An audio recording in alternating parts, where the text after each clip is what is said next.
We have some great speakers today. We are recording the event, and that allows us to post this later so that you can come back and review it as needed. And so just hang on today, get engaged, be part of our event, really kind of pay attention, turn your video on, go all in today. Make that choice because we have a presentation that you're going to be able to take some action on and really be involved with. And so a little bit about us. We are all about building a better community, one organization and one career at a time. And our true mission is to elevate communities. And we do that by empowering people, job seekers, employers, service providers, and that all working together to elevate our communities. And so thank you, Sheila, for hosting today. Can you go ahead and flip to the next slide? And you will see in this slide, we are asking you all to jump on the chat. So if you know where the chat is, go ahead and open it up. If you're not sure, take a look at the bottom row of your laptop or your computer, and there's a chat icon there. Open that chat icon. Tell us where you're calling in from today. Also, tell us maybe if you're in a career transition, where you're looking, what kind of position you're looking for, what kind of job you're looking for. And so drop that in there, maybe talk about the industry. So let's hear where you're from, and let's hear what industry that you are interested in or that you're currently working in. We're all about engaging, creating hope. And so what I want you to do is make sure you are engaging in the chat the entire time today. You can ask questions. If the speakers are talking and you have a question, drop it in the chat, and we will try to ask those questions either during the talk, at the end of their talk, or they'll engage with you in the chat itself. All right.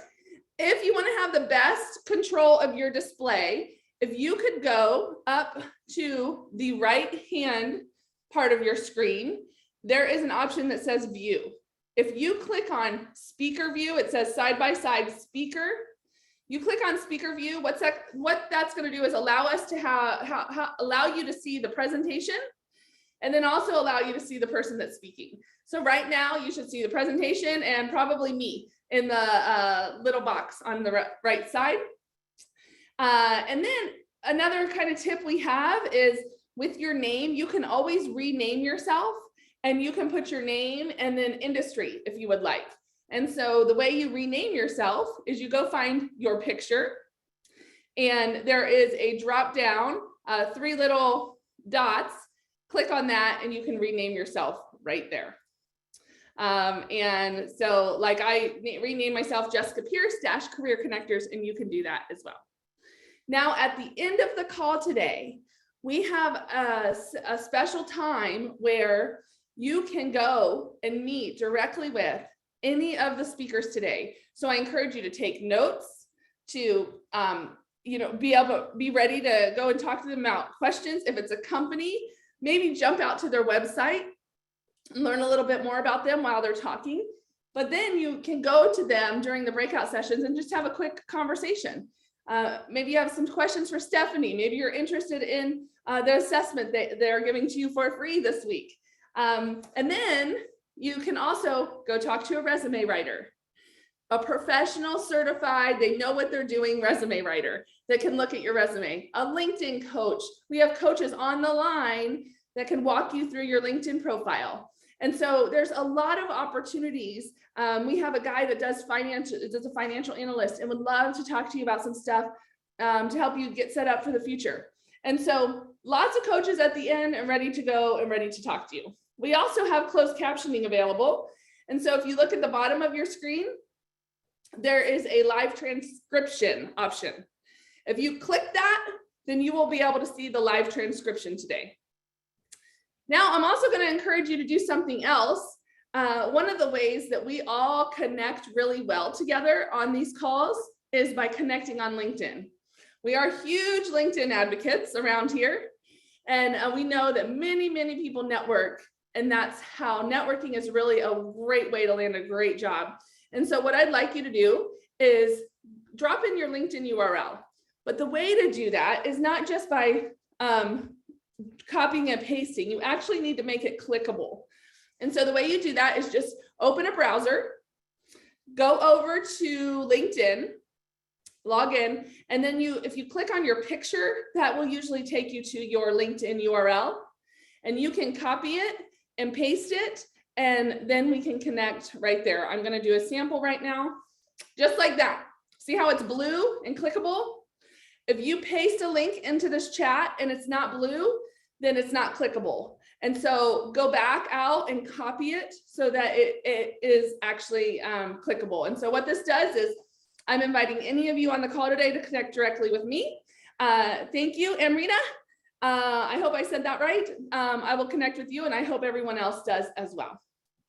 All right, so great call today. You guys are going to hear from Stephanie Clerge. She's going to talk about driving your career forward.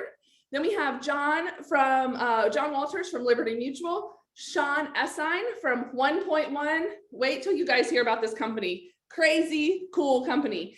Dexcom, Sandy Lopez, they're saving lives over at Dexcom. I can't wait for you guys to hear about them.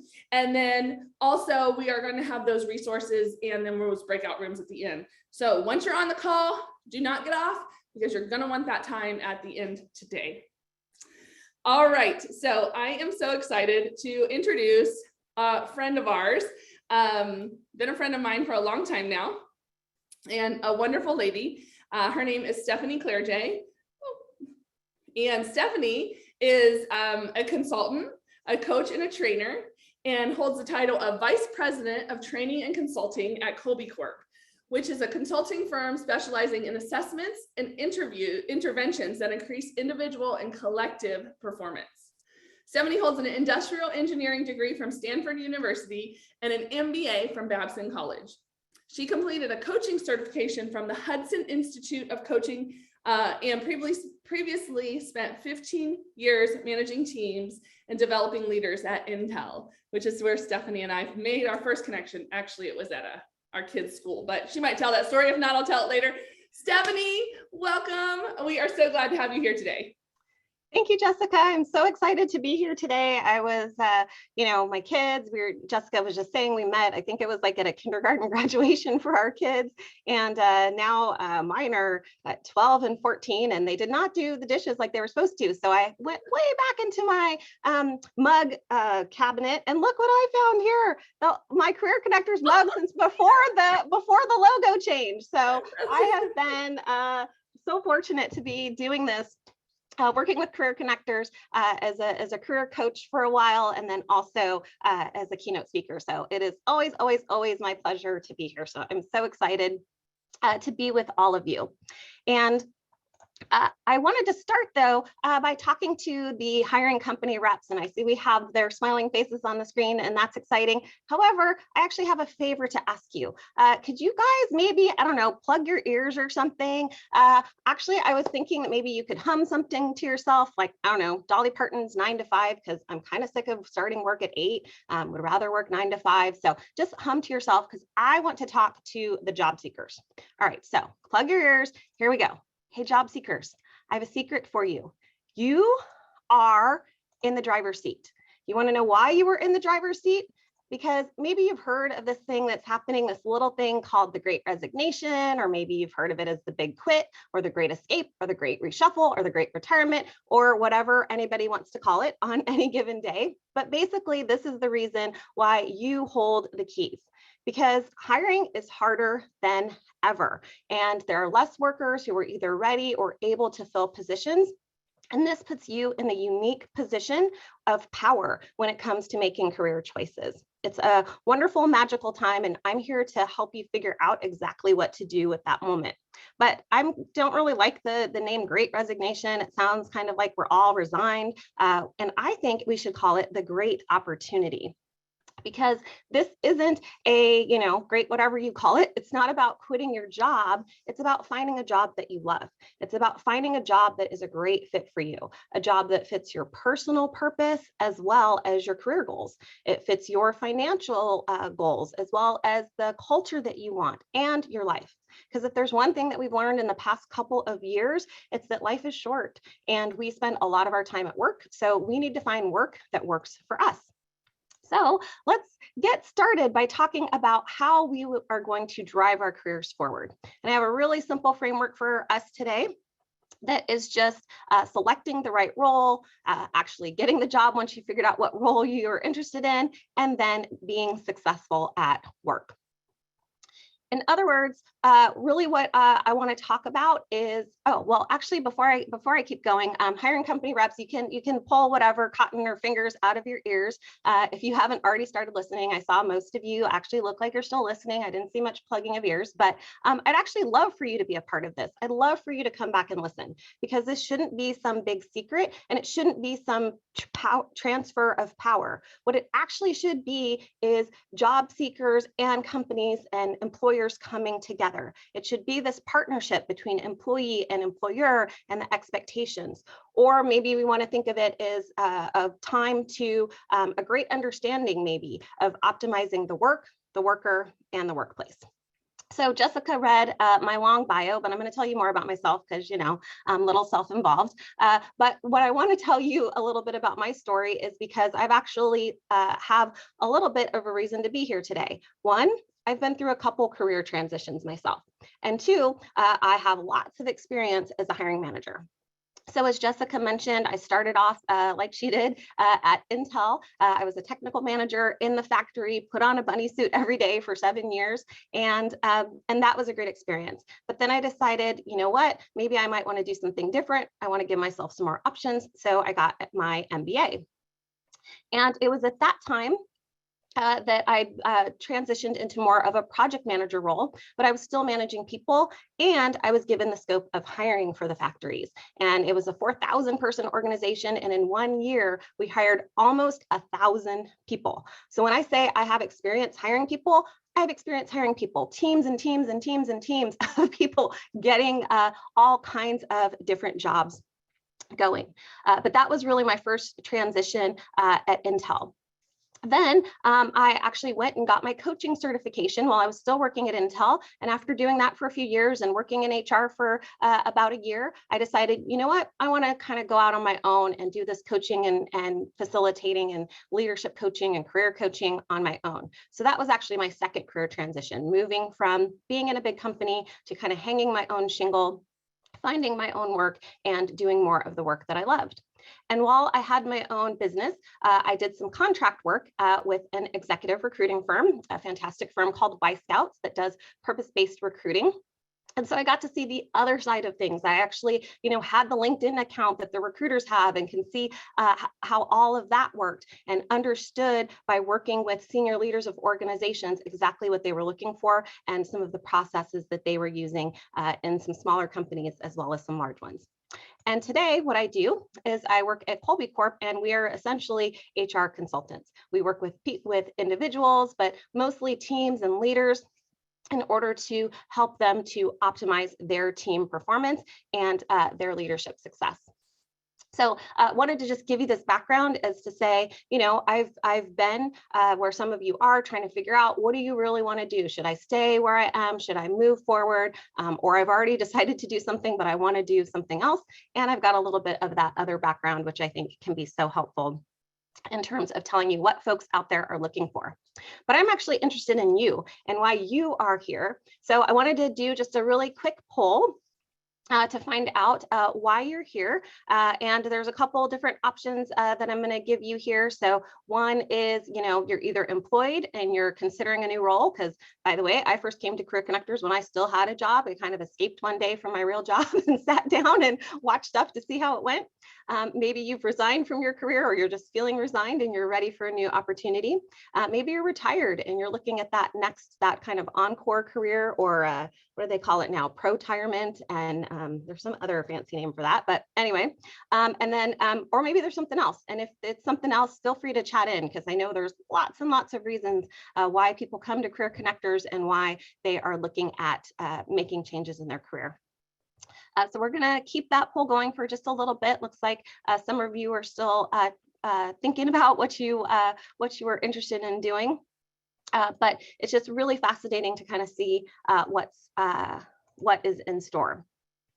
But the next part that we're going to go to is really looking at selecting the right role, because that is of paramount importance. Whatever you decide to do in the next chapter of your career, it's really, really important that you select the right role for you for all of those reasons that I already mentioned. Okay, so I think we're going to get, I think that's pretty much everybody we're going to get for the poll. So we can go ahead and share those results. All right, so looks like, you know, a couple of you are still employed, but the vast majority are just ready for something new. I'm not seeing too many people in the chat, although there's a fair amount of people who feel like there's something else going on. So feel free to type in the chat if there's something else that you would like to share with the group. But exciting to kind of see where everybody is at. All right, so let's talk about this part that is selecting the right role. So we'll start with the obvious. The obvious is avoid this, right? Avoid this kind of, I always want to say square peg in a round hole, but this picture is somehow a circular peg in a square hole. Either way, avoid this thing where you are not a good fit for your position, a mismatch between who you are and the job that you are seeking. And one of the first ways that you can do that is to start with your strengths. And you might be saying to yourself, Stephanie, I already know what I do well. I've already put this stuff on my resume. What can you tell me about your strengths? And I'm here to tell you, you probably do know your strengths in two parts of the mind. You probably know your thinking strengths and you probably know your feeling strengths. I'm going to go through them with you really quickly, just in case. But what I really want to talk to you today is the third part of the mind that maybe you don't know so much about. So this first part of the mind is the thinking part of the mind. This is the part of the mind that's all about your skills and experience, but also your knowledge. This is where you get to put all of your degrees or certificates and all of that, the kind of stuff that you put on your resume or LinkedIn profile. But it also includes your natural ability to reason and your judgment, and also any learned behaviors you have, or habits. So things like hopefully getting up this morning and brushing your teeth, all of those types of things.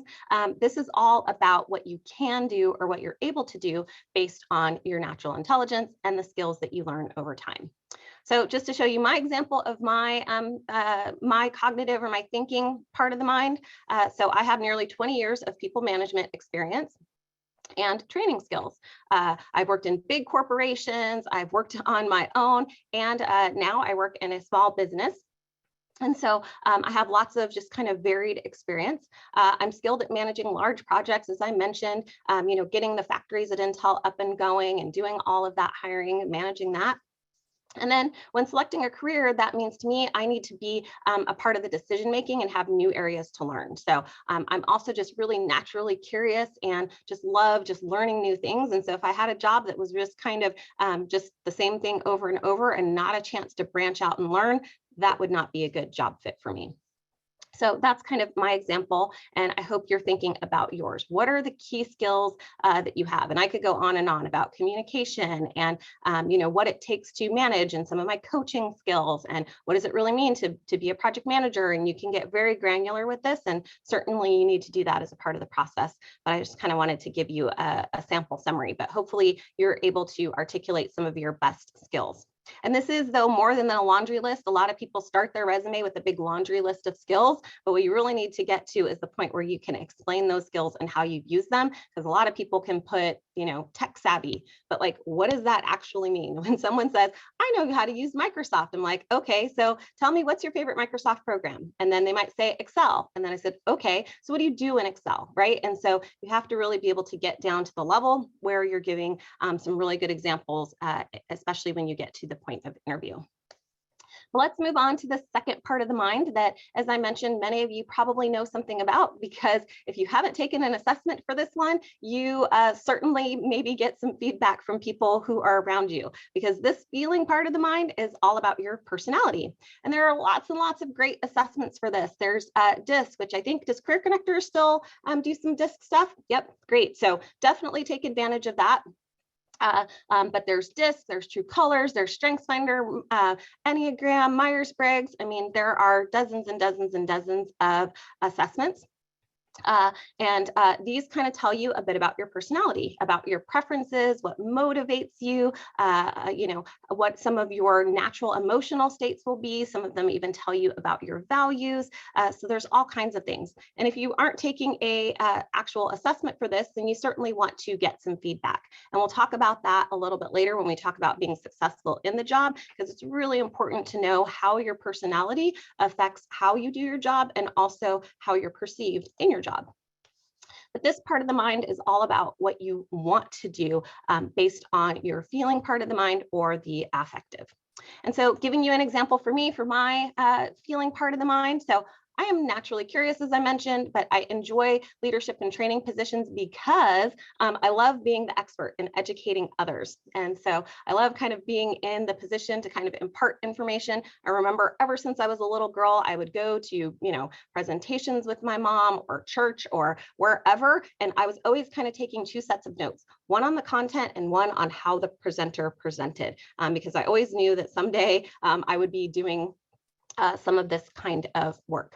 But I'm also passionate about helping people reach their full potential. And that's why I can kind of see a thread of strengths kind of going through all of my roles. I can see a thread of being some sort of leader that isn't just about leading the work, it's about leading the people. And I really enjoy working in a team environment. That's something that I learned about myself when I worked by myself. I got a virtual assistant as soon as I could, and it wasn't good enough to have a virtual assistant. I got what I call a VHA, a virtual huggable assistant, because much like many of you, I'm in Gilbert, and I found someone who billed herself as a virtual assistant, but she lived in Gilbert. And so she would call me and say, "What do you need today?" And I'm like, "A hug." And so she would drive over and give me a hug, right? So you have to kind of figure out what it is that you're interested in, but also what really fuels your emotions. And yes, and I see Dan in the chat is giving his Myers-Briggs profile. So definitely figure that out. Because, if you look at my resume says has an engineering degree, worked in a technical position at Intel for 15 years. But many people don't know I'm just kind of a softie inside, and I love working with people and developing them and helping people. So it's really important that you understand this part of the mind. All right, so I told you that there was more than these two that you're probably already familiar with. There's a third part of the mind that many people overlook, but it's actually something that's been around and talked about since ancient philosophers like Plato and Aristotle. They talked about this three-part mind, and they used kind of some of the fancy words like cognitive, affective, and this last word is actually conative. This third part of the mind that isn't based on intellect or what we do based on our preferences or our personality, but it's what we naturally do when we are taking purposeful action and we are free to be ourselves. So you'll see some of these descriptions here, striving, instincts. That really means, like I said, you're taking action on purpose. So not action that's driven purely by emotion. We know sometimes we get triggered and the action that we take is based just purely on, oh my goodness, something happened and I'm just going to react, right? It's not action that's taken purely by our experience, but it's when we're solving problems, when we are creating something, when we're making decisions. This is the part of the mind that is innate or instinctive to us. So it's something that we were born with. We all have natural ways that we solve problems and make decisions. So this part of the mind isn't about what you can do. It's not about what you want to do. It's about how you need to take action. It's all about that how. And so how do we find our doing strengths? So one way of doing that is to take the Kolbe-A index. And as hopefully most of you saw as a part of our session today, Kolbe, we actually take a whole week out of our year every year to give back. We actually do that a couple times a year, but this is one where we specifically give back, giving individuals our assessments and donating our time and talent to nonprofit organizations so that we can make a difference out in the world, helping people to understand their strengths. So we do have this offer for you. It's good till March 12th. So if you didn't take it prior to today's session, that's just fine. You've got another week or so to do that. And it's just kolbe.com/career-connectors. As it says there, the Kolbe-A index is usually $55. So I would jump on that. It's a great opportunity to learn a little bit more about this part of the mind. But what is it that we're actually looking at here anyway? What we're looking at here is how you naturally take action, as I mentioned. By the way, we'll also in the blog, we can put some of those links, and there's a little thing right there that says Kolbe Essentials. That's actually a handout that kind of goes through some of this stuff. So if you choose to take it, we'll have that information in the blog that Career Connectors is going to put together as well. But these instinct-based action modes, everybody has a way that they gather and share information. Everybody does it in one way or another. Some of us really get the detail. By the way, that link that's in the chat is probably not going to work. It actually has to be kolbe.com/career-connectors. If you use the redirect, it probably will make you pay. Just FYI, that's one of the reasons it's not linked in the chat, because it's a complicated technical thing, and I apologize for that. But kolbe.com/career-connectors, if you just type that in, it will work. But thank you so much for putting that in the chat. All right, so how we gather and share information. All of us do it in one way or another. Some of us actually need lots and lots of detail to get going, and we naturally need to justify or get justifications for our decisions. And some of us naturally simplify or summarize. And so the Kolbe A Index, one of the things it's going to tell you is how do you deal with information? How do you gather it? How do you share it? Do you need lots of detail, or do you not need so much detail to get started? And it'll give you a number that corresponds to that. Then it also will tell you about how you organize and design, how you naturally store and sort things. And some people need a lot of structure in order to get started on their problem-solving process. So they have systems and plans and checklists and procedures. And when they are solving a problem or they're taking action, they're going to start at the beginning and they're going to go through methodically until they get to the end. And then there's others of us who are on the other side of the continuum. And what we're naturally going to do is we're going to naturally adapt and say, you know what, the plan is the plan till the plan changes. And we don't need a whole lot of structure to get going. Just kind of give us an idea of what's happening, and don't need a whole lot of plans. We also typically don't organize in a traditional way. So like, for example, this is my method of organizing, like 50,000 sticky notes versus there are other people who have a nice checklist, and they have inbox zero and all of those wonderful hashtag organization goals. Well, those are no longer my goals, because I know that I don't naturally organize in a traditional way. So I've stopped trying to beat myself up for not doing that. All right, so the next one is quick start, how we deal with risk and uncertainty. And certainly we've all learned a lot about this. If you've never taken the Kolbe A Index, you probably learned a little bit over these last couple of years how you deal with risk and uncertainty. And some of us say, you know what, things are a little uncertain. I'm just going to lean into that. I'm just going to kind of say, you know what, let's brainstorm some ideas. Let's find some alternative routes. Let's, just kind of experiment and see what happens. And if it doesn't work, I'm just going to try something else. Versus others of us, in the face of uncertainty, what we actually do is we say, you know what, let's figure out what is staying the same. Let's figure out what's really working about what's happening right now, and make sure that we protect that in the face of all of the chaos that is reigning. And those individuals are fantastic at gatekeeping and making sure that we keep good boundaries in the midst of change. And then last but not least, we have how we handle space and tangibles in the physical world around us, because the physical world is a part of how we solve problems. And so some of us need to see it to believe it. We need to build something or actually show and tell, kind of like this. You know, I could have just described the mug, but, you know, some of us actually need to see it and touch it and feel it. And so that is one end of the continuum, and the other end of the continuum are those of us who don't need to see it to believe it. We naturally envision or imagine or deal with things that are a bit more conceptual. So that's a really, really quick overview. But these are the kinds of things that you will learn as a part of your Kolbe A Index result. And there are things that are important to know about yourself in general, how you gather and share information, how you naturally organize and how much structure you need, how do you deal with risk and uncertainty, and how you deal with space and tangibles and the physical world.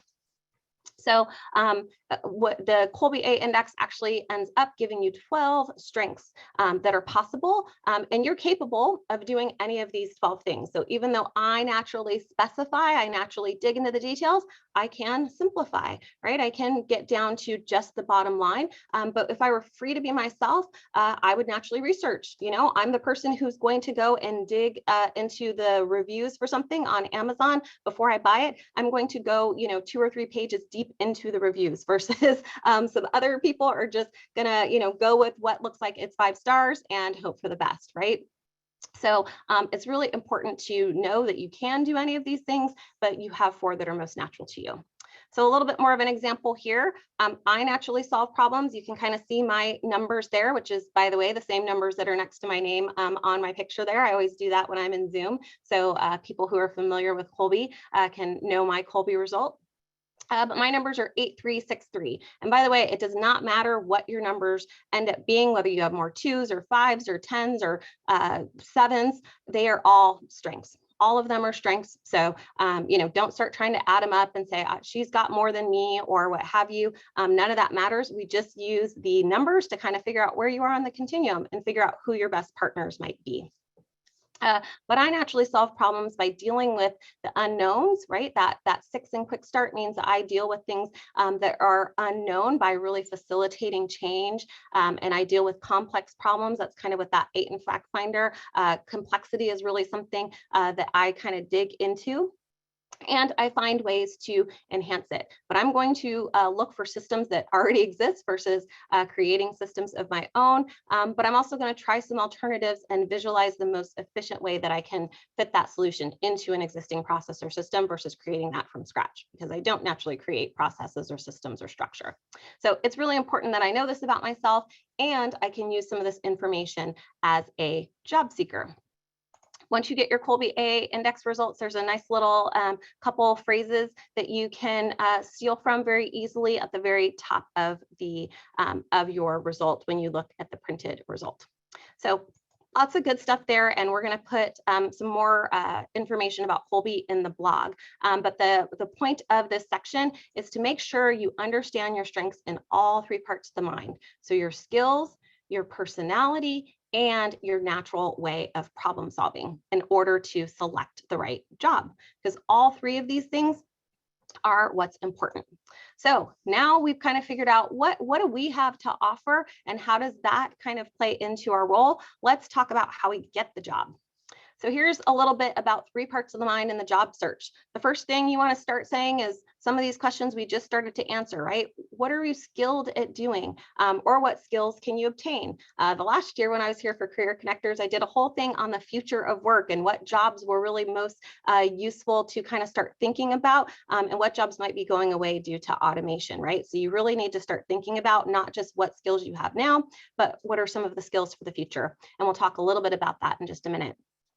What experiences make me a good fit? As I mentioned, working by myself, I learned that too when I was an intern. They kind of put me in a trailer at Intel all by myself, and my job was to call a bunch of people, but the people weren't the people that wanted to talk to you. I was just calling and getting information. And I sat all by myself in this trailer. I was freezing, and so I had to like get up every once in a while and walk around the outside, and I didn't have any friends at work, and it was a miserable experience. So really start thinking about what are some experiences that you've had that you can help you figure out what is going to help you in that job search.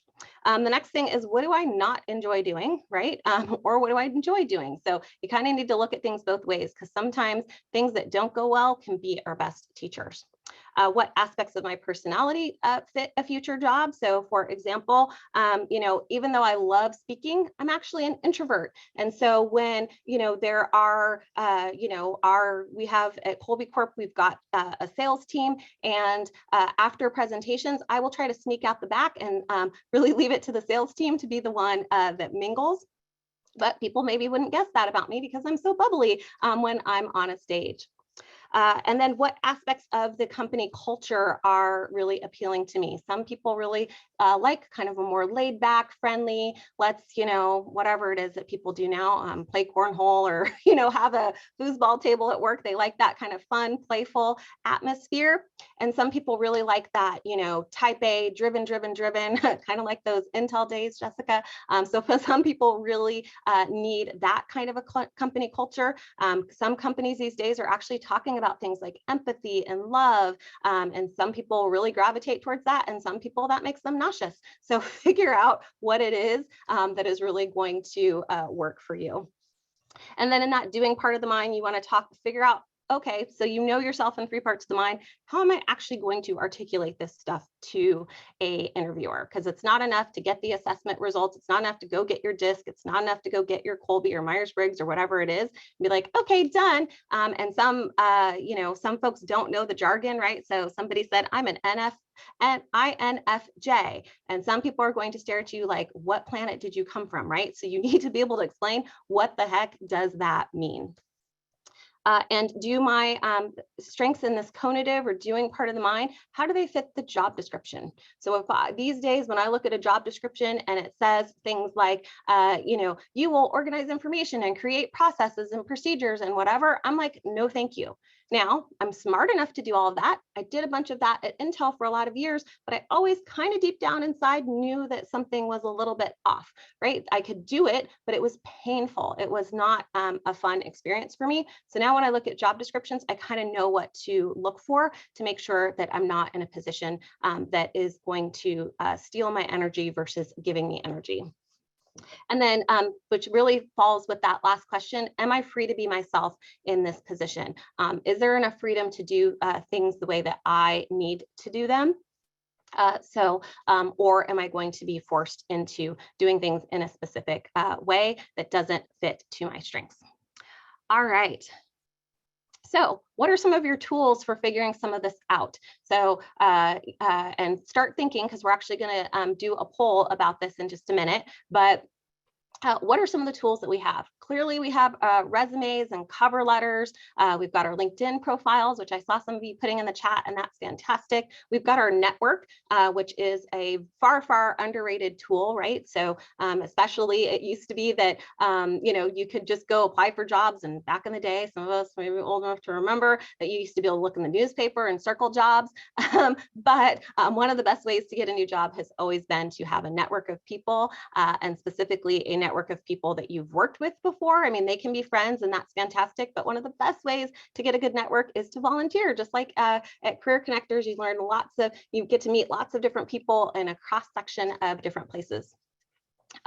Companies and company and job exploration, industry exploration. When I was doing career coaching, especially when people were trying to transition into other industries, I really, really, really wanted to make sure that they were looking to not just to figure out, is the grass really greener on the other side, or does it just sound like a cool industry? To sit down and have conversations with people about these different industries and these different jobs, take them to coffee, take them to lunch and figure it out, because some jobs look really shiny and bright and awesome, have that new car scent on the outside. But when you actually get into them, it's like, oh yeah, that was just some Febreze or whatever they sprayed, but actually the car smells like, old dog and smoke. So you want to make sure that you are doing your due diligence when it comes to that. And then another one of your great tools is interview examples and stories.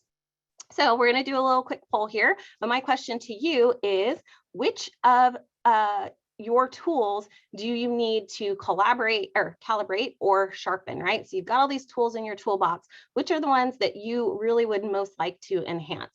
Is it your resume, your cover letter, your LinkedIn profile, your, that exploration process, that research of job, industry, company, or your interview? And as Jessica mentioned, in just a bit, when I'm done yappity yapping, and when you've heard from the hiring companies, we are going to go into some breakouts, and you will have a chance to work with some experts who will help you on this, which is why I just love Career Connectors, because there's just something for everybody. All right, so while people are doing that, I'm going to take a little quick gander through the chat and see if there's anything exciting here. So let's see. Okay, so I saw something here. Let's see. The Colby B. Yeah. So I'm not going to spend a whole bunch of time to talk about Colby, because that's really not why I'm here. However, it is correct that taking the Colby A is really just the first part. The Colby A tells you about your strengths and who you are. The Colby B is something that you take once you're in the job, or you could take it about a job, but you kind of have to know what the job is in order to take it. But you take it once you're in the job to make sure that you do have alignment between your strengths and how you see the job. And there's actually another one called the Colby C that the hiring manager or the manager manager in the position takes so that you can make sure that your expectations are aligned to theirs and that your strengths are aligned to their expectations. So Kolbe is certainly a whole system, and it can be used in hiring, but it can also be used in employee development and making sure that you're a good fit. So all kinds of good stuff there. All right, and I will hopefully have a little bit of time at the end to answer some questions as well. But all right, so we can go ahead and share our results of this poll here, or no, we are already sharing them. So let's see, I just need to look at them. All right, so it looks like winner, winner, chicken dinner is industry job company expiration. That's fascinating. See, I think this is a sign of the times. This is the great opportunity. People are like, I've had my resume polished up for a while, although LinkedIn profile is there, so that's great. Interview. All right, fantastic. Well, thank you guys so much for participating in that poll. All right, good news is I think I have time to go through most of these. So I'm going to just give you a few of my tips and tricks from, as I said, being a hiring manager for years and years and years. And spoiler alert, Kolbe Corp is also hiring. So we'll be talking about that. So I'm still hiring. That never ends for me, apparently. But I've got all these years of experience, and so here we go. Building a strong resume. You guys said, most of you said, you know, I'm on this, so I'm not going to spend too much time. But the one thing I will say, by the way, this is not necessarily a good example. It's just I got it off of some clip art because I didn't want to show anyone's real resume. So I don't even know that I would say this one's easy to read. It's organized well, but it's kind of got a little too much going on for me. But what I want you to do, look at your resume and see, is it easy to read? And then what does it tell me in a quick scan? So I remember being live and in person in my little Career Connectors booth and having job seekers come up to me and hand me their resume. And the first thing I do is the 5-second scan and kind of say, what is the resume saying to me? What is it saying? How does it speak to me? And sometimes it says, you are this thing, right? You've been a teacher for 20 years. I'm going to think teacher, right? Or you've worked in a technical environment for 20 years. I'm going to think technical. But then the person on the other side would be like, I'm trying to get into dentistry. And it's like, okay, that's cool, but your resume doesn't tell me that, right? And so you really have to make sure that your resume is putting forward the skills, the jobs, those kinds of things that you want. Yeah, I know. I don't know why it says, I actually think sometimes when you look at clip art, I don't know if anybody's ever seen this before, but sometimes when you get clip art, it's actually from, well, anyway, that's a whole rabbit hole I'm not going to get in, but you guys are cracking me up here with the profile and the thing. Actually, I thought about adding a little E on my own, and then I'm like, no, but now I'm going to do it because, you know, we've got some eagle-eyed people there, which is great. Use those eagle eyes, but not on my clip art, on your own resume, right? So scan your resume, not mine, and figure out what is it telling you in that quick scan, right? And especially if you're changing industries, you want to be skills focused and not like a laundry list of skills, because honestly, no one cares, right? I mean, maybe there's one skill or another that they want to look, especially if you're like in a technical field and you list like the programming languages, but like if you're like, I'm a good communicator and I'm a good listener, nobody cares because that's not proof. That's just you saying that you're good at that. Yay, you, but there's no proof there. So you really want to focus, if you're changing industries, on the things that you've done to get yourself ready for that next industry. So kind of going back to that teacher example, I saw a great resume the other day, and the person had been a teacher for 10 years, but then she kind of put, I went and did these Excel classes. I went and did these database classes. I went and started doing some part-time accounting work at the school district. And so then when she applied for a job that was a little more data focused, I'm like, oh, okay, she's already been, she's on the path, she's committed, she's got some certificates, she's actually working on some of this stuff. All right, so those are some of the things that are important about the resume. Cover letters.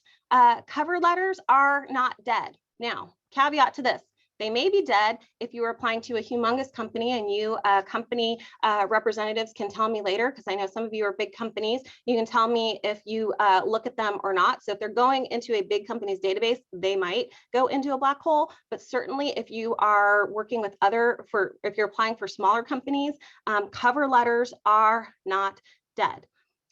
because you want to have a cover letter, especially if you need to captivate your audience, right? So if it's a job that actually they have some personality in their job description, you want to show some personality as well. You can do some of that in your LinkedIn profile, but a cover letter is also an amazing way to show your personality and kind of get people's attention in the sea of resumes that people sometimes get.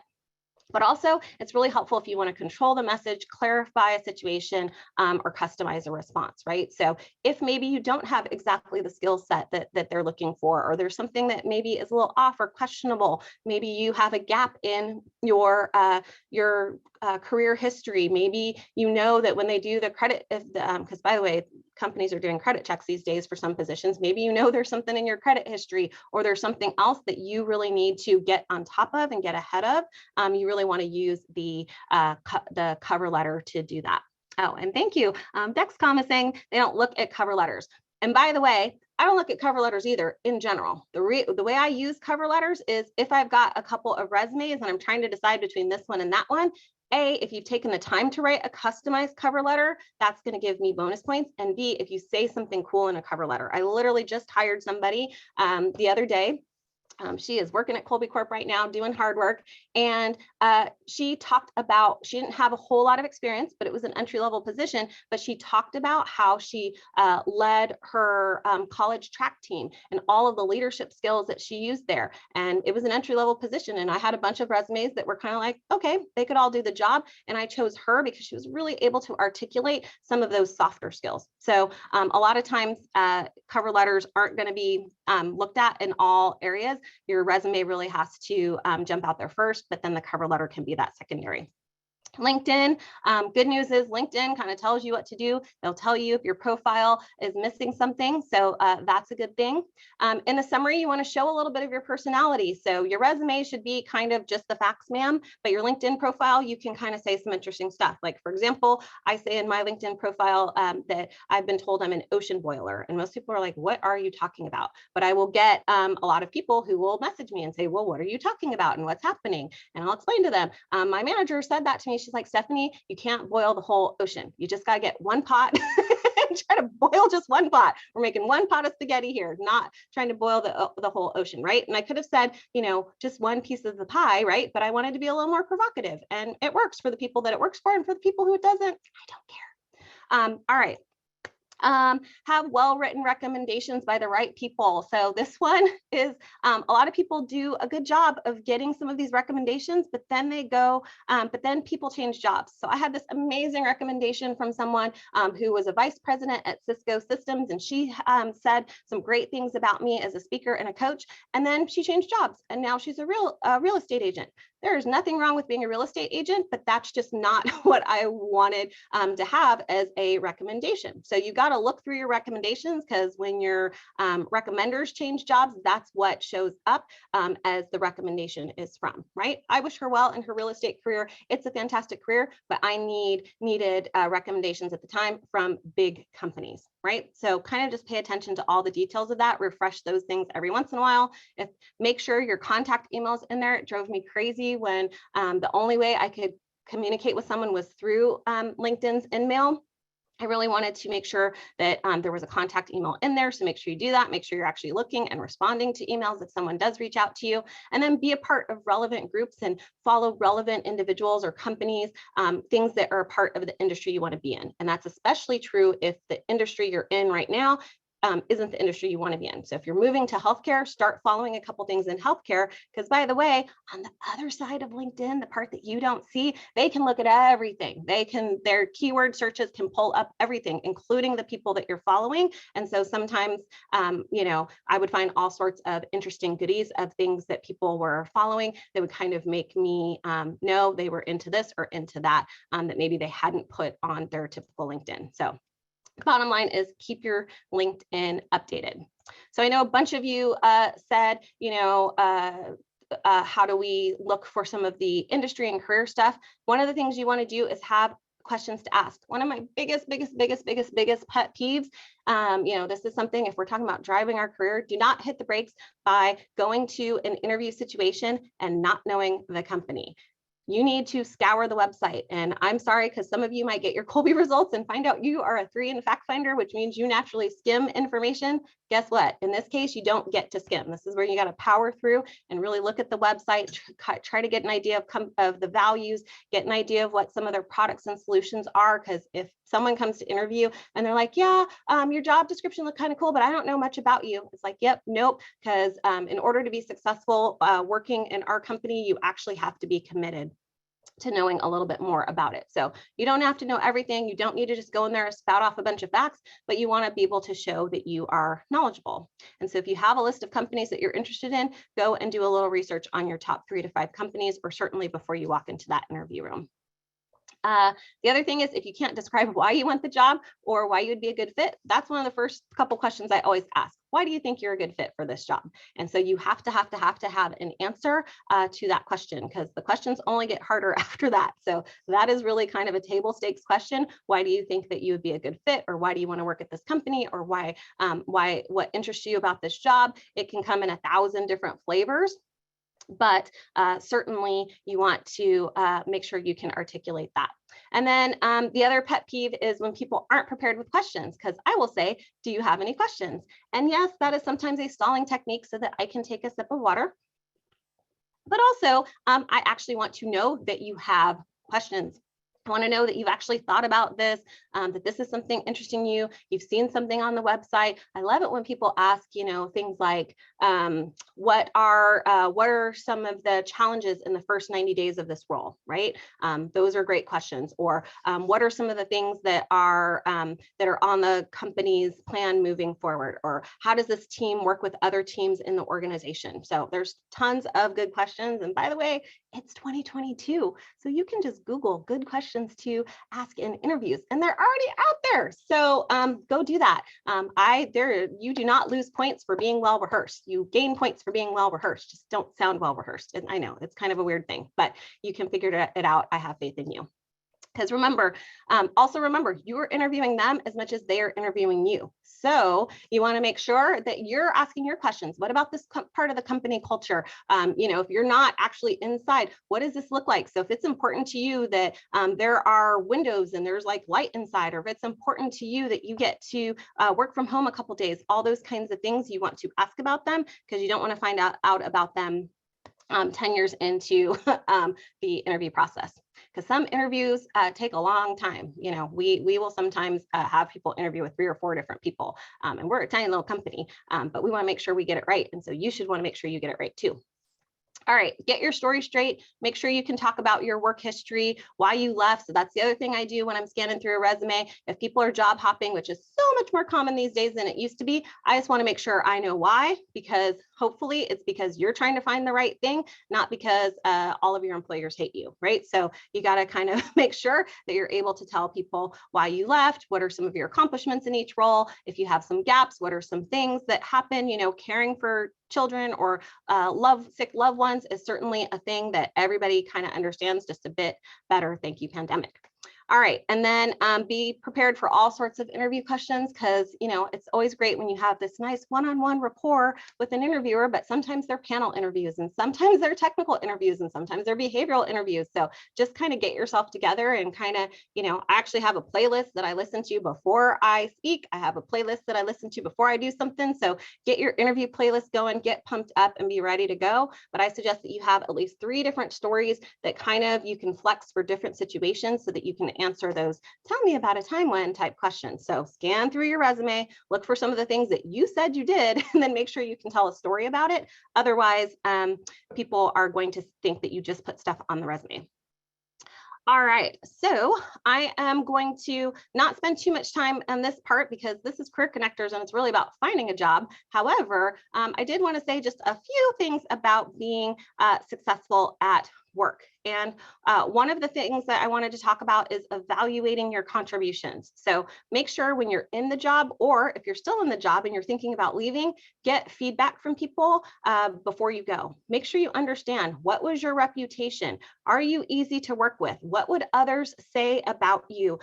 Get feedback from your peers, from your boss, from different departments and what have you, so that you know in your next chapter, either some things that you can say that are great about you, or some things that you might might want to work on as you move forward. So that's always helpful. Also evaluate your skills, figure out, are you keeping up with the industry and things that are happening? I don't have a whole lot of time to show you a whole lot of data, but I showed this slide at a previous Career Connectors, but the half-life of a learned skill, they are saying is 5 years, but I think this information is older. A lot of tech jobs, it's every 12 to 18 months folks are having to learn new coding languages, new kinds of stuff. And even if you're not in tech, I mean, I am constantly pushing even the very entry-level employees to learn different technical software programs and stuff like that. And we're all having to learn over and over how to deal with certain things about pandemics. So about the pandemic, whether it's safety or how to deal with different people's issues, all those kinds of things. So hard skills, soft skills, you need to figure all that out. You also want to negotiate your needs. So again, another gift of the pandemic is that now employers understand a little bit more that folks need some flexibility. They might need some different physical stuff. We were actually talking before we started today about standing desks, right? So if you need standing desks, or if you're in an office environment and you've got headphones that hurt your ears, then maybe you need to ask for earbuds or a webcam so that you don't have to sit and have your poor little ears on fire all day long at work, right? I started, I was able to, after proving that I could work from home successfully, ask if I could start coming in later. And now what used to be an hour and 15-minute drive, so from those of you in Gilbert, I drive from Gilbert all the way to 24th Street and Camelback, used to take me an hour to an hour and 15 minutes. And so now I just ask if I can come in after 9 o'clock, and magically the traffic is gone, right? And so that flexibility has been life-changing for me. And then also emotionally, think about your emotional needs as well. They say having a friend at work makes work a lot better. So really think about, if, for example, for us, we're kind of a hybrid organization now. Some days we're in the office, some days we're at home. And it's fantastic to be able to kind of set some of my days in the office so that I can make sure that I'm there with people that make me happy. Because, by the way, work should actually make you happy. I know it's called work, but it should also be fun every once in a while as well. Make sure you can bring your whole self to work, because when you cannot bring your whole self to work, you do not have the opportunity to bring out your best contributions. So I want to leave you with, what's your next step to get your career in gear? Other than she probably needs to wash her shoes, because I don't know about that. But anywho, what's your next step to get your career in gear? What do you need to do? And if you'd like, feel free to type into the chat, what's the one thing that you learned from this presentation, or one thing that you want to do to move your career forward? Could be doing a little bit more research. It could be getting your interview stuff together. It could be figuring out, what do I need, right? If you get nothing from this presentation, just reflect on, what do I need as a job seeker? All right, so I have done a fantastic job of giving you all 2 minutes to ask questions. So if you have questions, 2 minutes. Otherwise, come see me in a breakout room and I'll answer all the questions there. But thank you guys so much for being here. It's always my pleasure. As I mentioned, you are a part of a movement now because you've learned a little bit about Kolbe. Don't forget that you can take the Kolbe A index free of charge until the 12th. But you can also follow us on all the things, hashtag Kolbe Strengths Week, if you want a little bit of inspiration or meet other people who've taken their Kolbe A index as well. And we're hiring. So I love coming to Career Connectors and being like, jobs, jobs, jobs. So Kolbe.com/careers, Kolbe.com/jobs, whatever, they all work. But we have admin assistant positions, a sales support position. I think we're going to be posting maybe some customer service positions soon, because we're always looking for that. Business development managers, which is basically sales positions, but it's not that cold calling stuff. It's just really amazing, like build relationships with individuals and leaders, which is amazing. And then we've even got some techie type positions about to be posted as well. So lots of stuff. So go to Kolbe.com/careers if you think that I'm awesome and want to work with me. Just kidding. No, if you want to work for an amazing mission-driven company, and check back, because we are going to be posting more and more. All right. So if you have any questions, let me know. Otherwise, I hope you guys got something insightful for today, and I will see you in a breakout room later. Thank you, Stephanie. I see somebody has their hand up. If you could drop your question in the chat, we can do the questions there. Where we have everybody is muted on the call to help facilitate the session and for security reasons. So go ahead and drop your questions in the chat, and Stephanie will address them there. Thank you so much, Stephanie. That was awesome. That was Thank so you. It's, fun. I get energized just being here. You know that. And I start talking fast and whatever. I know it was a fire hose of stuff, but that's okay. There's going to be a blog. I think we're on Facebook Live. So catch it again if you missed every fifth word. Oh, that's right. That's right. Hey, quick question. The Kolbe Index that people are going to go take, do you mind just explaining to us what they do with the data that you guys collect? So the demographic data that we collect there, that's really just for our own database, because we will do actually some really cool analysis. Like a few years ago, we did some analysis on, is the CEO job changing? Because it used to be kind of, you needed to be very organized, and now it's moving more towards innovation. So we really just use the data for those types of purposes. We're a research organization as well, and have some stuff, but it all stays anonymous. We actually have a privacy policy this long that I would be happy to direct you to if you're concerned about any data privacy. But we've got clients from all over the world, so we have all sorts of stuff, and we do stuff with kids, so we really got to pay attention to the privacy stuff. So I can guarantee you we're not doing crappy stuff with your data. That's right. Another question that came up is, can someone's Kolbe assessment results change over time? They do not. That would be a fantastic business model for us. We're like, take it and then take it again and take it again. But that's actually not how it works. So as I mentioned, these are innate strengths. So strengths or instinctive strengths that you were born with. And so you will take those strengths to the end of your days. So there's lots of stuff online that kind of talks about our retest reliability, but we just did a 20-year study not that long ago where we had folks take it and then take it again after 20 years and still in the high 90% of showing that it doesn't change, versus a lot of those personality assessments. Your personality does change because your preferences change, your values change. Mine certainly did after I had kids, but the way you solve problems and take action does not change so much. Yeah, and can you believe our kindergartners are freshmen in high school now? I cannot. I know Janelle is going to be 15 this summer. And I'm like, yeah, we got to start thinking about cars and driving. And then there's college. And oh my goodness. Yeah, Jessica, we're literally watching these tiny little kids on a stage, and now they're big kids. And you guys, it was so cool. I mean, some of you are in the place where you have kindergartners. And do you remember the Stephanie? There was like the big rainbow balloon and they went to graduation. Oh, I could go on all day. I miss that. I know. Now it's a teenage daughter that goes head to head with me. Yes. And all the words that you gave them, those words come back to you, and that's super fun. And I actually playing on that. So on the disc side, and we obviously give that to our people, but I have my kids at 13 take the disc so we can kind of see, like, is that an opportunity with Kolbe as well? Yes, so Kolbe has assessments all the way from younger kids that are actually nonverbal. That one takes a little bit more because you actually have to do some videos and stuff, but we also have assessments for older kids that can actually fill it out online and all the way up through adults. So we've got kind of the whole suite of assessments. I actually just spent yesterday doing a presentation on parenting with your strengths, because yes, if you do not know your kids' strengths in all of those parts of the mind, you need to start that process, because guess what? Your kids aren't just like you. And so assuming that they're going to do things the way that you do them is a recipe for disaster. So yeah, have your kids take DISC, have your kids take, it's actually called the Student Aptitude Quiz, but all of that stuff you can find on Kolbe.com. Awesome. Thank you. How about a virtual applause for Stephanie? Oh, thank you. Thank you so much, Stephanie, for being here. We appreciate you. All right, guys, so we're going into our second half of the talk today. I did want to address just one more question that came up, and I'll talk about the DISC at the end a little bit more, but one of the questions was, do DISC results also change? The data on DISC is that the behaviors will change, because that's a behavior assessment, only typically if some major life change happens. So Stephanie said something about when she got married or when she had kids, that her behavior changed a little bit.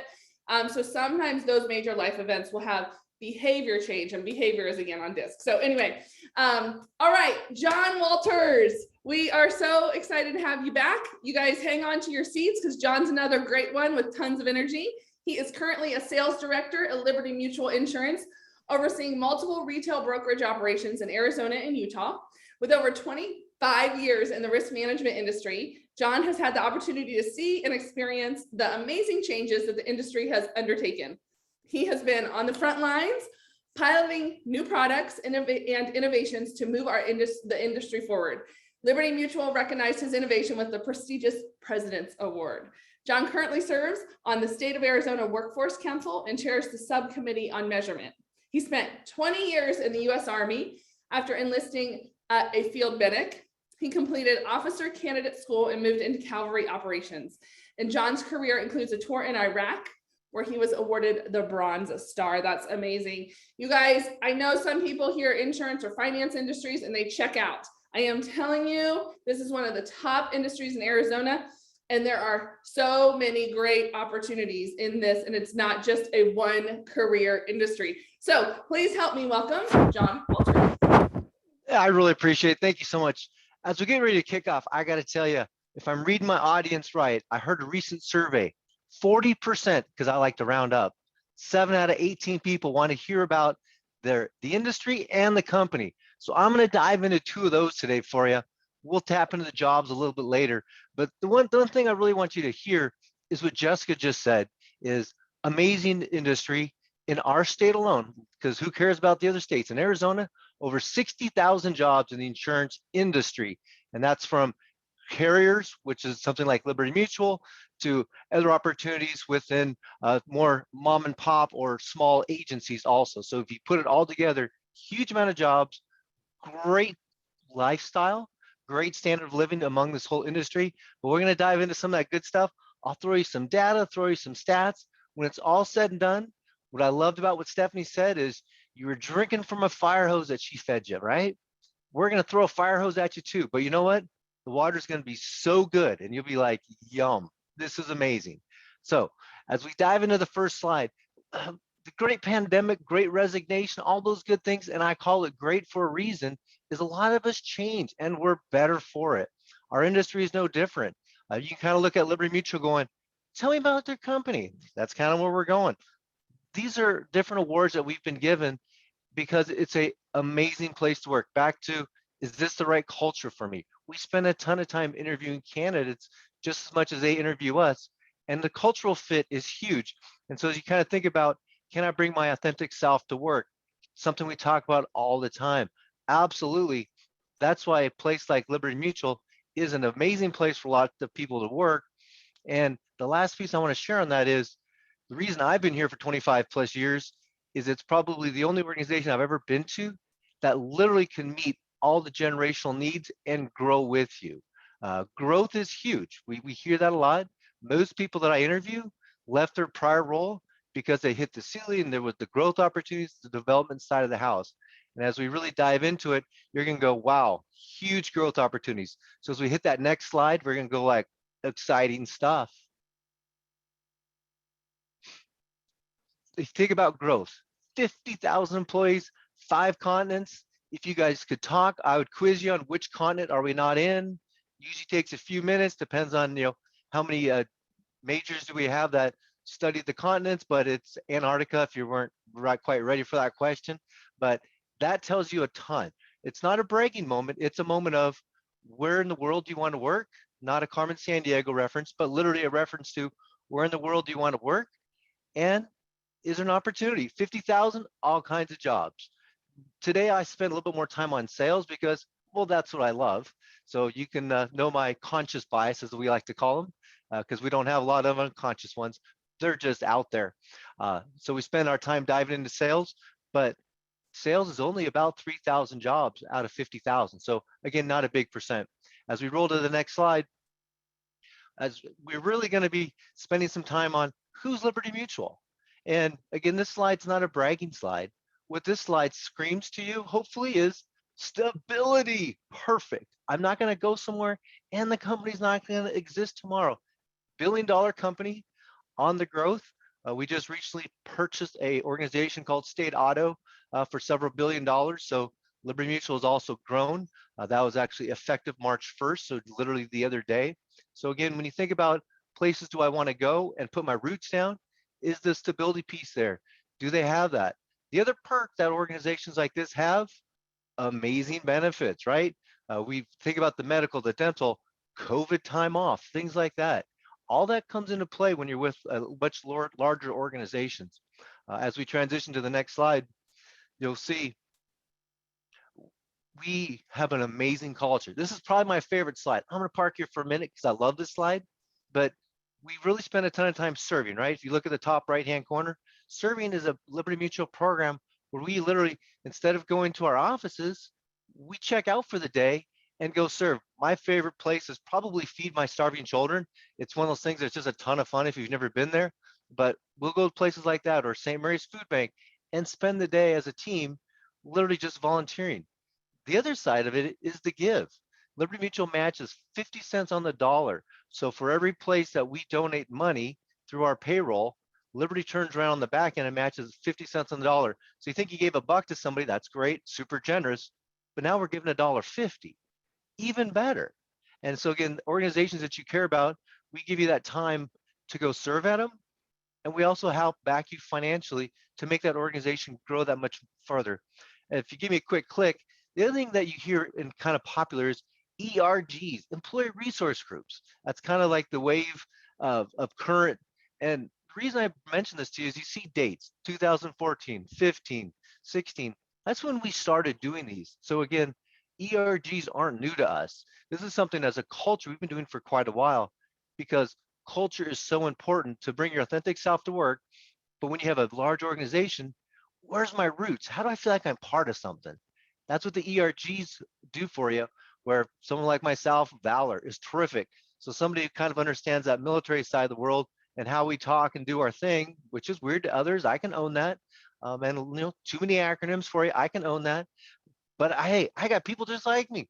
We can have amazing conversations. That's about bringing your authentic self to work. And the best news is you're not judged, right? You've got peers just like you. So we have a ton of groups like that that allows, again, people to come in and be part of a big organization, but yet have that family atmosphere.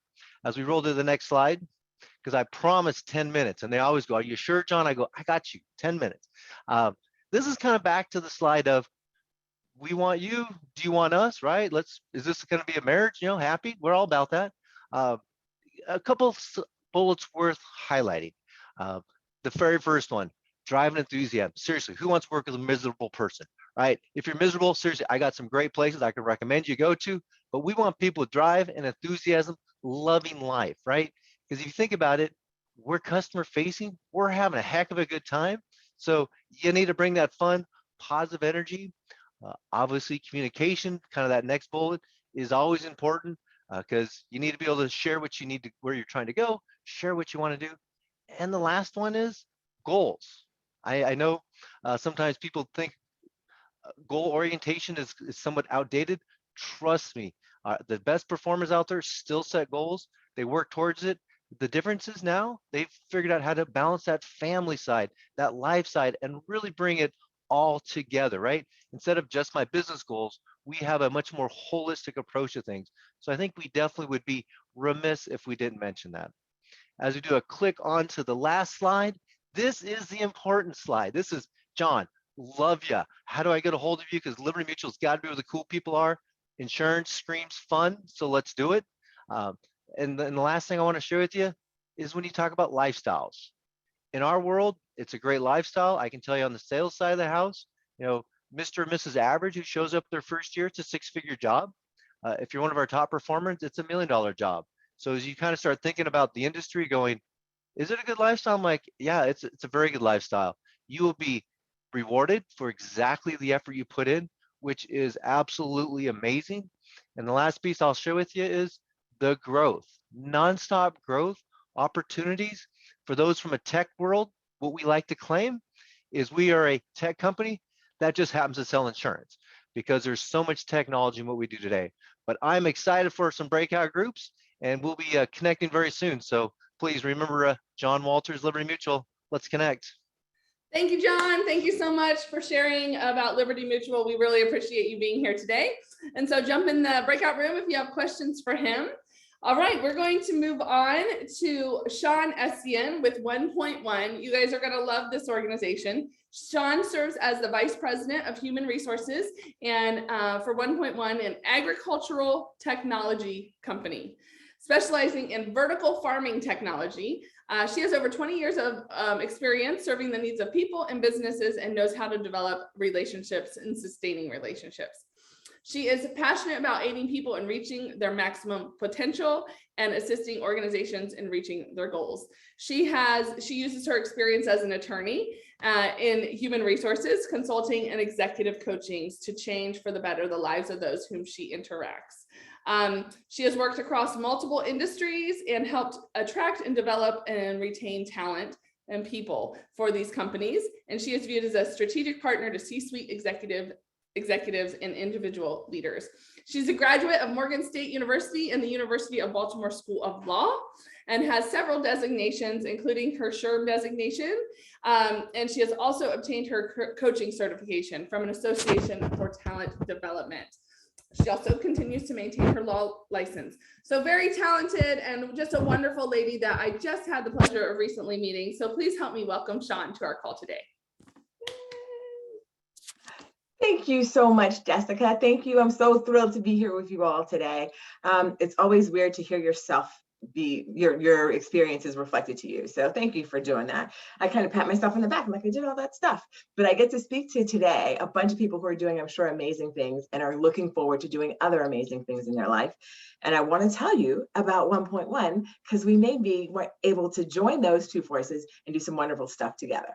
So as Jessica's mentioned, 1.1 is a technological company that focuses on developing agricultural technology through vertical farming. I bet a bunch of you are probably sitting there right now saying, vertical farming, what is she talking about? Well, I get to tell you, we grow food with no dirt.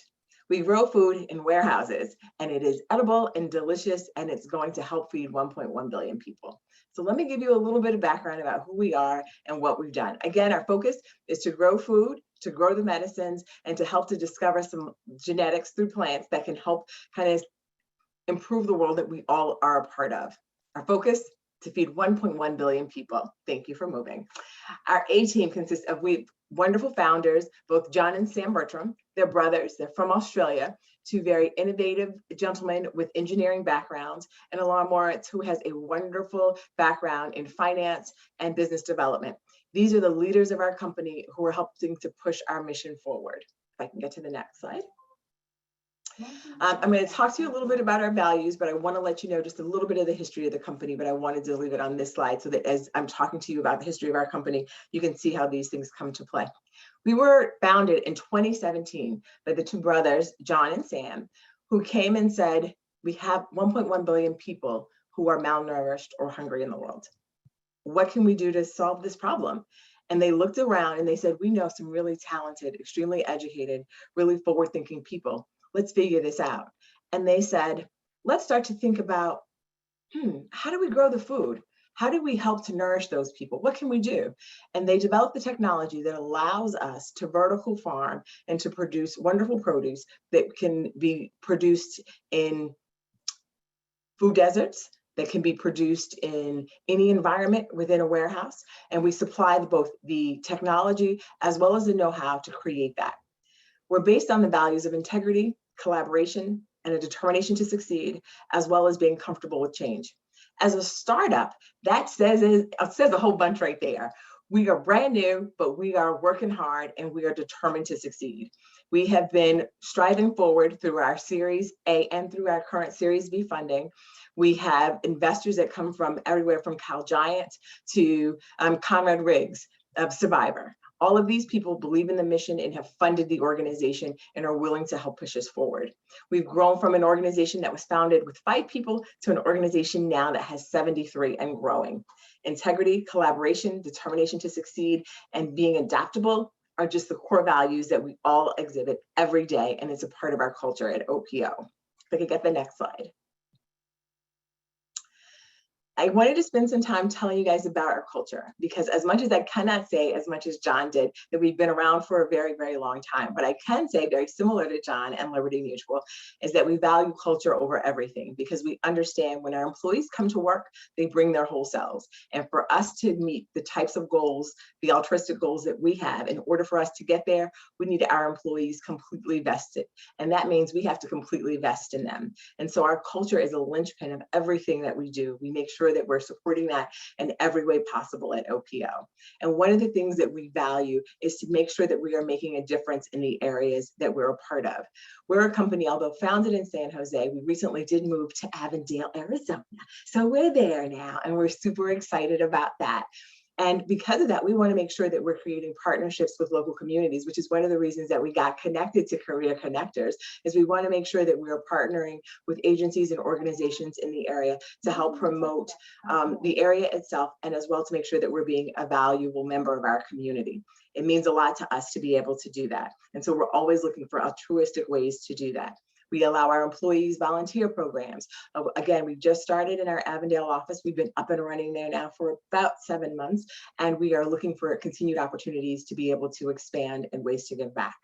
In terms of valuing our people, it is extremely important to us that we offer a robust benefits package that allows our employees to have stock options, as we are in fact a new and budding company, as well as to make sure that we're offering them full dental, medical, and as well as life insurance care. Those are things that we want to make sure that we're taking care of our employees. As we've all kind of lived through this pandemic, we've also understood how important it is to make sure that our employees have a wonderful work-life balance, and they're also valuing their mental health. So we've also made sure to engage with employee assistance programs to provide those for our employees, to make sure that we're always making sure that they have wraparound services for any of the types of needs that they may have. Anything from mental health to health planning a vacation. We want to make sure that we're giving resources to our employees in that way. And we also want to make sure that work is fun. We do a lot of work and we work really hard. And I will tell you, sometimes we work long hours because we're giving a lot to this startup. But at the same token, we make sure that we're having a lot of fun as well. So as we move forward, we want to make sure that people who are looking at us know those things and that's what we value. We have a lot of positions coming to fruition in the Avondale area. Here's a list of a few of them I want to highlight right now. We are definitely going to be putting out in the next several days our lead farm tech positions, as well as our senior accountant positions, as well as our mechanical engineer positions. We'll have several other engineering and software engineering positions coming available within the next several months. We're looking to hire really within the time frame between the end of March and the beginning of July. We're going to be doing a huge push for hiring. And again, we want people who want to come on board, who want to work hard, and who can help us meet that mission of feeding 1.1 billion people. Because we know if we get the right people on our team, we can lock arms and get there. If I could board us to our next slide, that'd be awesome too. This is what's really important to the people on this call. I think I want to make sure that everybody knows that right now you might go to our website and you can check us out. I please ask you to do that, because if you want to learn more about what it means to grow food with aeroponics, you might have heard about hydroponics before. Very few people have heard about aeroponics, and to see what it's like to grow a seed within a little pouch with no dirt, and you see the roots coming out and just water going up. It's an amazing thing. I invite you to visit our website so that you guys can see that amazing technology and learn more about what we do. I also want to let you know that we are constantly on Indeed and LinkedIn posting any of our open positions. And as well, you can always check us out at 1.1 or at willow_farm on Instagram. We welcome you to please come in and check us out. As well, anybody on the call, I do think that as we are growing as a company, I did give a list of some of our open jobs. As we continue to grow in the area, we're going to need a host of other positions as well. So I invite everyone on the call to feel free to please forward your resume to our site at jobs@1.1.com. Please just simply note in the subject line that you got this information and you found us through Career Connectors, and just note your field, whether or not you're an engineer or you're looking for customer service. If you could note that and forward that to us, I will definitely keep that in file. And as things become available to you, I'll make sure to share them along the way. And if I could get to the next slide, please. And I just want to give you, this is a snapshot of what our finished warehouse will look like in the Avondale area. I just want to make sure people get to see that. I'd love to have you working with us in this beautiful facility. We're going to do great things, and we would love to have people on board who want to do great things with us. And so I welcome all of you to forward your application and your resumes to me, and as well to stay tuned to us for the other amazing opportunities that will come available. And Jessica, I hope I hit my time properly for you, and I appreciate all of your help. Everybody, I look forward to meeting you in the breakout rooms. Awesome. So good, Sean. Hey, when is this building going to be up in Avondale? We are expected to have this completely up and ready. We're building it right now, so if you drove past, you could probably see it.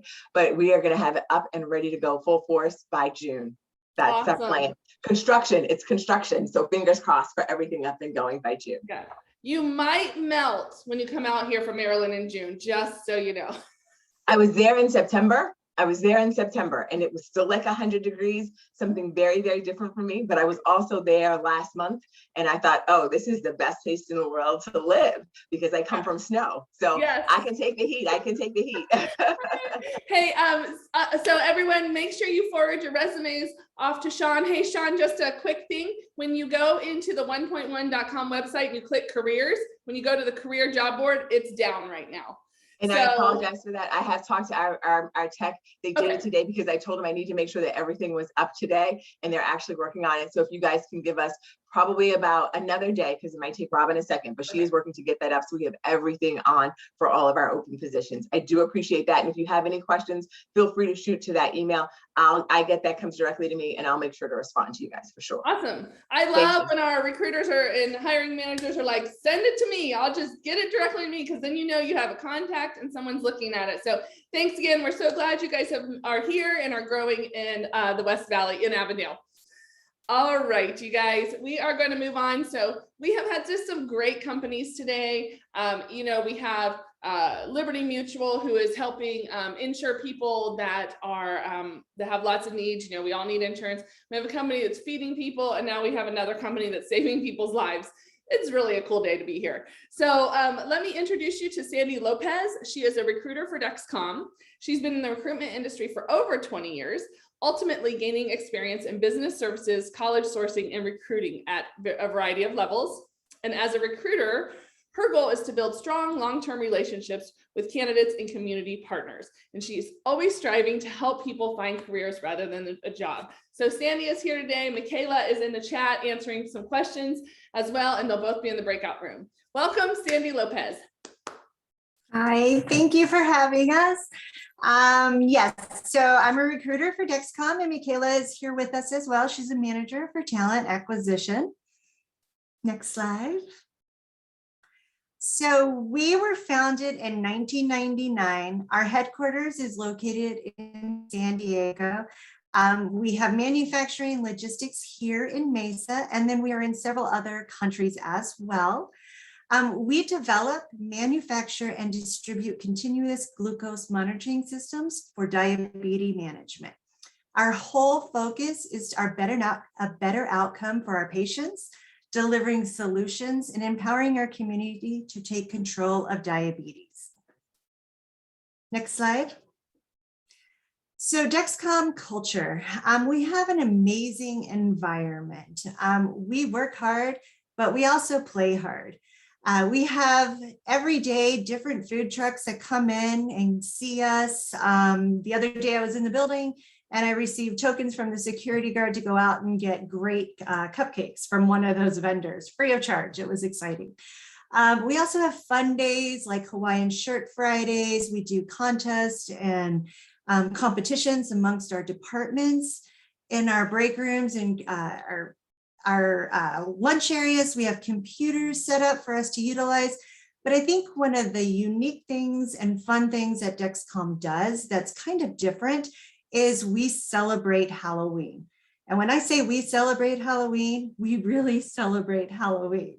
We have what we call the Halloween Olympics, and everyone gets involved. And literally there are people that will start their costumes the day after the event, and it's a year round getting these put together and in front of us.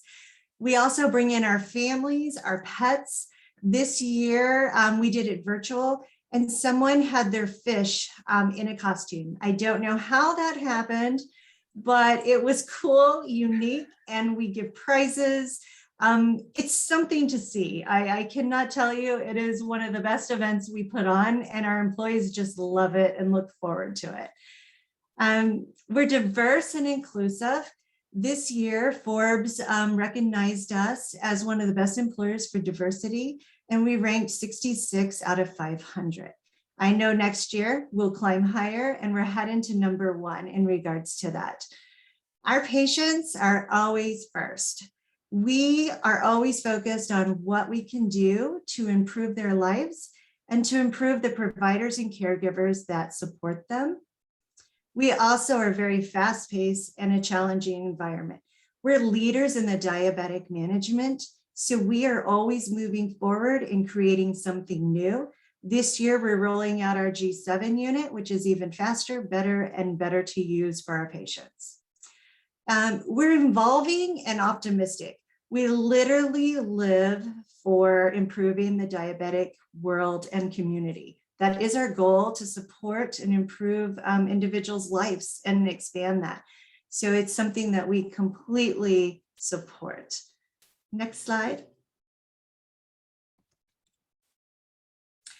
So our benefit package is comprehensive and competitive. We have medical, dental, and vision, a 401k retirement plan.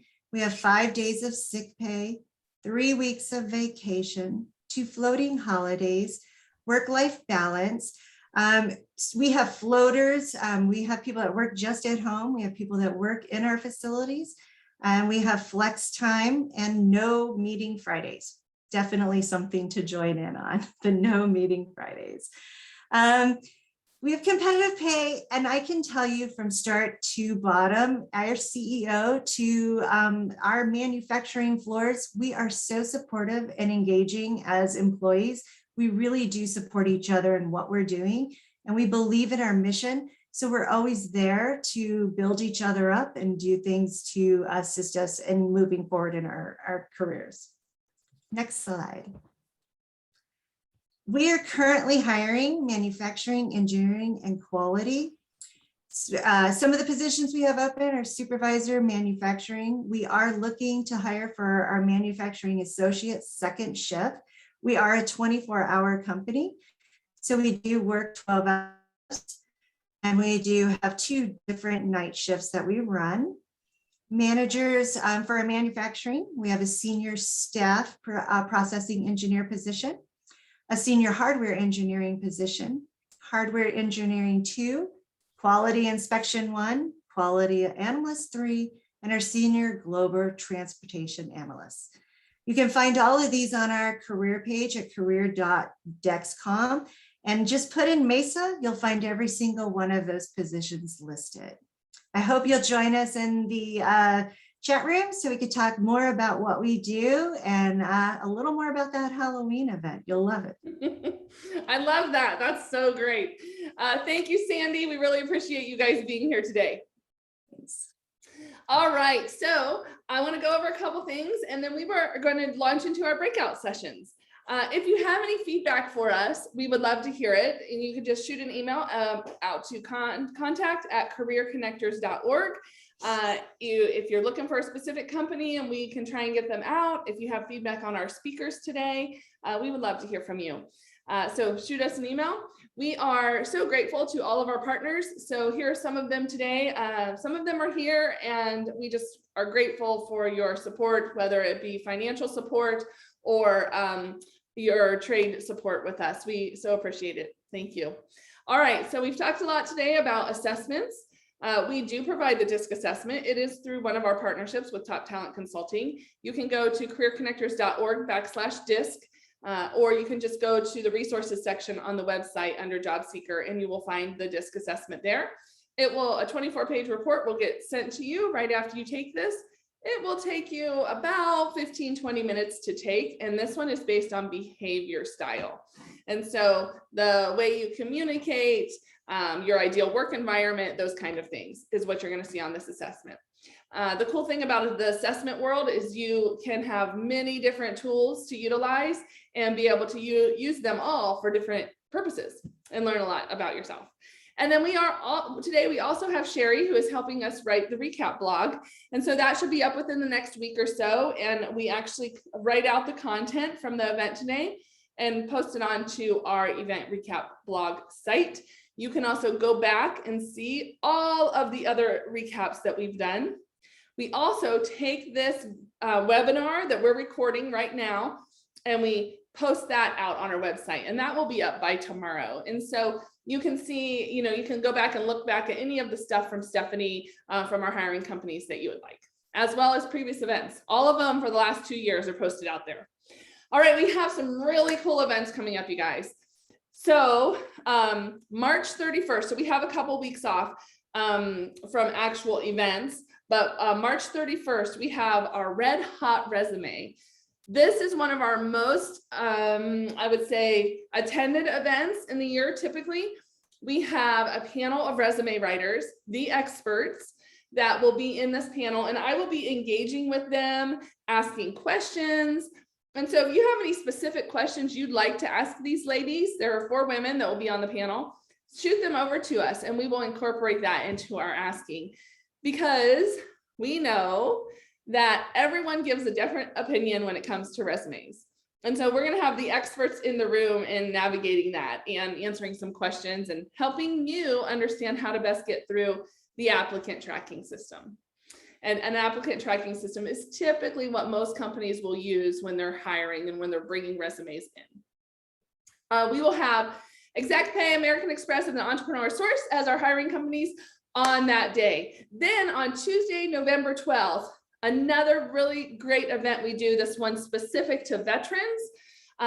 Veterans, their spouses and family, retired or active duty, doesn't matter. If you're a veteran or you know a veteran, make sure you come to this event. We're going to have about 20 companies that are rated best companies in Arizona. There's a list of some of them on the right-hand side on the slide. And these are all companies that have veteran-specific initiatives, whether it's they have employee resource groups, they have resources for veterans, but they have won awards because of what they do in our community as an employer. And then on Tuesday, April 19th, we are doing an industry event specific to information technology and cybersecurity.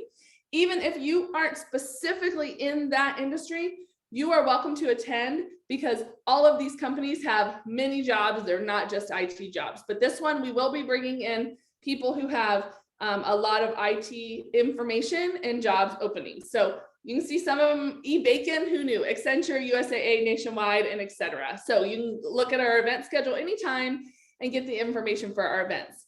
Now, if you go out to our website, our homepage right here, this is where you'll find a lot of information. Of course, the event registration is in the middle. If you want to look at any of those webinars I mentioned, the event recordings, just click on that and you will be able to get into, look at any of the last 2 years in the events we have. Thank you to all of our volunteers today. You guys are awesome. Sheila, I don't know if you took yourself off the slide, but you're not on the slide. Sheila Coulomb is running the background of this today. And we're grateful for you, Gian and Sherry, and our resume writers, and then all of our coaches. Thank you, thank you, thank you. Thank you so much for being here today. All right. If you are interested in volunteering, here is our website, careerconnectors.org/volunteer. And we're always looking for writers. We're looking for coaches. And so let us know, and we would love to support you today. Now, we are a 501c3 nonprofit. And so it takes us about $42 per person to run our program. And we are on a mission to serve 1 million people over the next 5 years, both locally in Arizona and nationally. And so we have partners that we're working with to try to make this happen. And if you are in career transition, we would love to continue to work with you. Once you land, if you would love to provide something back or provide something for somebody else, we would love a donation. And so Arizona Gives Day is coming up in April. And so you'll see a campaign for coming up. And so we would love any support that you can give to help our organization continue to grow. All right, thank you all for being here. We are just about to get into the breakout rooms. Sheila's going to take over in just a moment, but I just want to tell you guys, thank you for being here. And we are praying for each of you that you land into the career of your dreams. Thank you so much for being here today.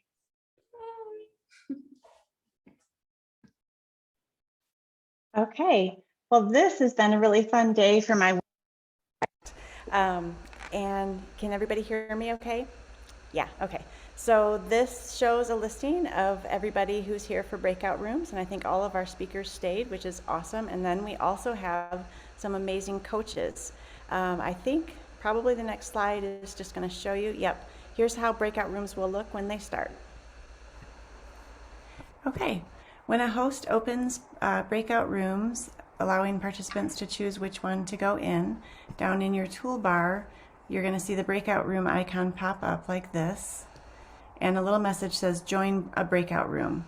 That goes away in a second, but you can still click breakout rooms, and it'll show you the list of available rooms. I just left it room 123 right now, but it will have the type of coaching available in each room. So let's say you want to go into room 1, you hover there and then move your mouse over to the right, and the number there will turn to the word join. Click join. It'll ask you, do you want to join room 1? Say yes, and it'll send you to room 1. Now, once you're in the room, you can see who's here by clicking participants at the bottom. You can chat with the people by typing. Obviously, you can also speak, unmute yourself and speak. And then when you're done in that room, you can click the blue Leave Room button. It'll give you 2 choices, Leave Meeting or Leave Breakout Room. Leave Meeting kicks you all the way out of the Zoom session. So you want to leave the breakout room. It'll send you back to the main session. And actually, Zoom's updated since I made that video, and you don't have to leave the breakout room and come back here to go to another room. You should have the option to jump room to room to room if you like. So I went ahead and made it so everybody can unmute, and coaches, you'll be able to share your screens, or companies in the breakout rooms if you like. I'm going to go ahead and open the rooms. Haha, it's been a few minutes. And as soon as the room's open, you'll see the option pop up. Yes. Yep. One moment. See, I moved my setup this morning and everything just moved a second, but it's right here. I see There it, it is. Sheila, but it says recreate. Yep. Got it? Okay. There you go.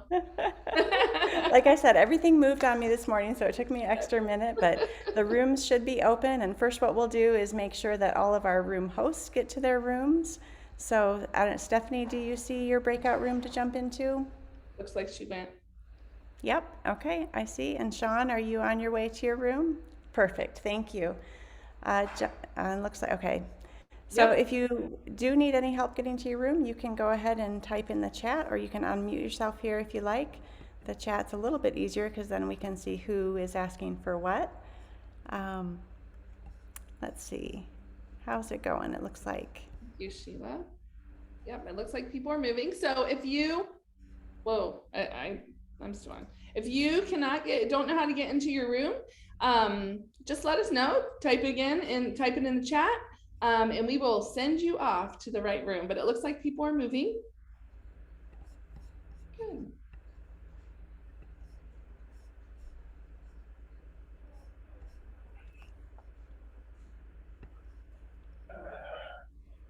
Oh, you know what? Kenny Dan, he's moved over. That is his degree, agriculture. I just remembered that. He would probably love 1.1. Oh,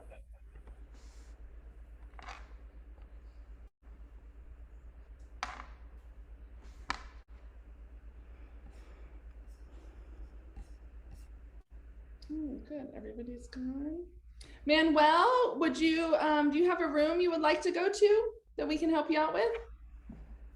Yes, I'm using my iPhone and I couldn't see how to join the rooms. No problem. I would love to meet with DexCon. You got it. We're gonna send you over there, okay? Sending you Thank now. you, I appreciate it. Yes. Awesome. Thank you, Sherry, for writing the blog. We appreciate you. You're very welcome. I will try my best to get it to you as soon as possible. Okay. I did give Bree my cell so she can remind me, because a lot of times I'll have it written and then I get busy with something else and then I'm like, oh yeah, I need to get that. I need to email that. Yes, no problem. No problem. All right. Well, I will see you ladies later. Thank you so much. I'm going to jump off right now. And Okay, thank you, Sherry. Bye, Sherry. Bye, Sherry. alrighty.